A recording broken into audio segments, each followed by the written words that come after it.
Sorry आधे घंटे पहले लाते तो हम इन्हें बचा लेते हैं। तो उस केस में आपको क्या करना है, 5 ऐसे अलार्मिंग कंडीशन कि जब आप इस क्रिटिकल पोजीशन में हो जाते हो कि आपको होम रेमेडी चाहिए बिफोर कि आप डॉक्टर तक पहुँचें। आप कुछ ऐसा उपचार क्या करें जिससे हम पेशेंट को हॉस्पिटल तक बहुत अच्छे से पहुंचा सकें और उसको आगे का जो है प्रोसेस ट्रीटमेंट का दे सकें। हाई बीपी के पेशेंट हर घर में हैं, तो उनके रात के टाइम 12 बजे के बाद और 4 बजे के पहले जो है हार्ट पेशेंट का एक बार स्ट्रोक लेना बहुत ही कॉमन होता है डेली के रूटीन में, कि आप जब तक उसको डॉक्टर के पास ले जाते हैं डॉक्टर कहता है सॉरी आधे घंटे पहले लाते तो हम इन्हें बचा लेते। तो वो टाइम स्पैम आपको कैसे बढ़ाना है ताकि हम मरीज को ट्रीटमेंट दे सकें। तो उस केस में आपको क्या करना है, ध्यान रखें, ये जो हमारे फिंगर्स के सामने ये नाखून जो मैं पॉइंट कर रही हूँ, इस पॉइंट को आप लोकेट करके ध्यान से देखें, ये हमारे बाइलेटरल है, मतलब दोनों ही हाथों की उंगलियों पे हम इसको इस्तेमाल कर सकते हैं। जब भी आपको लगे कि कोई पेशेंट बिल्कुल उसका जो है बीपी बहुत हाई चला गया है और आपको डॉक्टर तक जाने के पहले अगर उसको स्ट्रोक ना आ जाए, लाइफ उसकी खत्म होने से बचाने के लिए आपको सिंपली क्या करना है, आप कोई भी पिन ले लेंगे, पिन लेके आप उसको सिंपल कि जिस तरह से हमने पिन लिया, आप घर में सेफ्टी पिन ले सकते हैं, क्योंकि उसको थोड़ा सा आपने डिटॉल या उसे स्टरलाइज कर लेंगे। स्टरलाइज करने के बाद सिंपल आप यहाँ पे प्रिक करेंगे और प्रिक करके यहाँ से आप थोड़ा सा ब्लड जो है इस तरह से 5 to 10 ड्रॉप्स इस तरह से निकाल देंगे। ये ध्यान रखें, ये बहुत ही इमरजेंसी केस है और ये करते ही आपके पास पेशेंट के लिए एटलीस्ट 3 से 4 घंटे मिल जाएंगे कि आप उसको डॉक्टर तक सेफली पहुँचा सकते हैं और वहाँ उसको ट्रीटमेंट मिल सकता है। दूसरा काम, अगर ये भी करने की हिम्मत आप में नहीं है, फ्रिज का ठंडा दूध 1 गिलास उस पेशेंट को पिला दें। ठंडा दूध पिलाते ही आपके पास ड्यूरेशन बढ़ जाएगी, आप 2 घंटे तक हॉस्पिटल के अंदर उनको लेके आप जा सकते हैं। ध्यान रखें। दूसरी हमारी अलार्मिंग कंडीशन जो होती है वो होती है एसिडिटी की। एसिडिटी समटाइम्स इतना हाई हो जाता है कि रात को सोना मुश्किल, सीने में जलन और भारीपन, उस केस में भी लगता है जैसे हमें हार्ट की प्रॉब्लम आ रही है। उसमें क्या करेंगे उस केस में कि हमने इस पॉइंट को, एसिडिटी की केस में आपने इस पॉइंट को लेना। पॉइंट लोकेट कैसे करेंगे, तो आपने इस तरह से अपने थंब के इस वाले पॉइंट को, फर्स्ट पोर को यहाँ से मेजर कर लेंगे, खोल के यहाँ से मेजर करके आपका जहाँ ये टच हो रहा है यहाँ से आपने इसको प्रेस करना शुरू किया। 20 to 30 टाइम्स इसको आप डीप प्रेस करेंगे। एसिडिटी बन रही है या फिर सर दर्द हो रहा है एक्सट्रीम पोजीशन पे, आपको उस समय वो रिलैक्स देना शुरू कर देगा, क्योंकि जब जलन होती है आपके बब्स निकलते नहीं है, इसीलिए वो यहाँ पे अटैक कर रहा होता है, जिससे पेन आना शुरू हो जाता है। तो आपको क्या करना है, इसको प्रेस करेंगे, आपको रिलैक्सेशन होना शुरू हो जाएगा।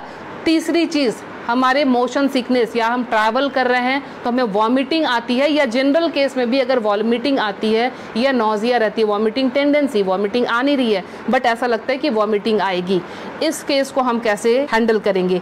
आप अपने ये रिस्ट के क्रीज ले लें, ये रिस्ट के क्रीज आपको दिख रहे हैं, इस क्रीज से, ये जो क्रीज हमारी बनी हुई है, इस क्रीज से अपने ही फिंगर को रखना है, ध्यान रखना है, अपने फिंगर के 2 फिंगर को रखना है। इसके बाद ये पॉइंट जहाँ पे आता है इसको आप लोकेट करेंगे और ध्यान से देखें, यहाँ पे 2 आर्टरी आ रही होती है, आप जब फील करेंगे 2 आर्टरी के बीच में, ये यहाँ पे आपको इस पॉइंट को अब दबाना शुरू कर देना है। अगर आप इसको तेज दबाएंगे इमीडिएटली आपके वॉमिटिंग टेंडेंसी जो है वो वहीं स्टॉप हो जाएगी और ये आपके मोशन सिकनेस में भी काम करेगा। कहीं आप ट्रैवलिंग में जा रहे हैं तो वहाँ ये काम करेगा।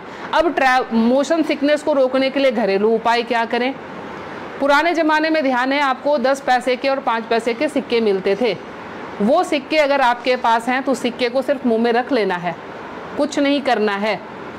वो रख के, या पान के पत्ते, ध्यान रखें मैं पान खाने की बात नहीं कर रही हूँ, उसमें गुलकंद और वो सब मिलाने की, मैं सिर्फ कह रही हूँ पान के पत्ते, वो आप चबाते हुए चले जाएंगे, आपका मोशन सिकनेस जो है वो कंट्रोल हो जाएगा। तीसरी चीज़ जो आती है एलर्जिक अस्थमा की, मतलब एक ही आपको स्ट्रोक आया और आपके जो है बिल्कुल सांसें फूलनी शुरू हो गई, सांस नहीं आ रही है, हेवीनेस आ रही है, उस केस में आप क्या करेंगे, अपने नाक को खोलने के लिए ताकि ब्रीदिंग आपकी एकाएक स्टार्ट हो जाए, आप अपने हाथ को लेंगे और इस तरह से नाक को सटाएंगे।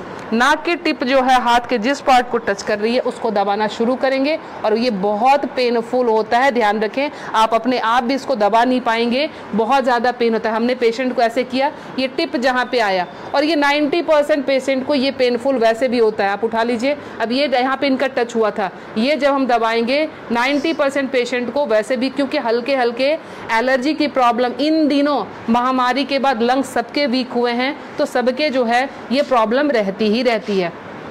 लास्ट में आपको बता रही हूँ इंसोम्निया के लिए, नींद नहीं आती है उस केस में आप क्या करेंगे। नींद नहीं आने के केस में हमने क्या करना है कि ये हमारा ईयर लोब है, ये पूरा सेक्शन जो है ये ईयर लोब का है।